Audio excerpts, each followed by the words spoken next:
माढ्यामध्ये महाविकास आघाडीला जोरदार धक्का बसल्याची माहिती मिळते। शेतकरी कामगार पक्षाकडून सचिन देशमुख यांनी आपला उमेदवारी अर्ज दाखल केलेला आहे। गणपतराव देशमुखांचा वैचारिक आणि राजकीय वारसदार असल्याचा सचिन देशमुख हे दावा करतायत। शेकापच्या बंडखोरीमुळे आता महाविकास आघाडीच्या अडचणींमध्ये काहीशी वाढ होऊ शकते।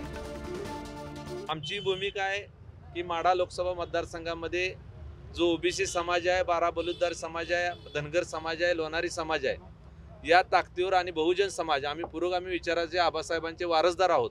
मी त्यांच्या कुटुंबातला सदस्य आहे। मी जिल्हा परिषद सदस्य म्हणून काम केले, डीपीटीचे सदस्य म्हणून या सोलापूर जिल्हा परिषदेमध्ये काम केले। माझी खात्री आहे की आमचा जो उमेदवारीचा अर्ज आहे तो जर राहिला आम्ही ठेवणारच आहोत तर निश्चितपणे माढ्यामध्ये एक वेगळी क्रांती होईल, एक लोकांना चेहरा मिळेल आणि आम्ही निश्चितपणे विजयी होऊ असे आम्हाला खात्री आहे।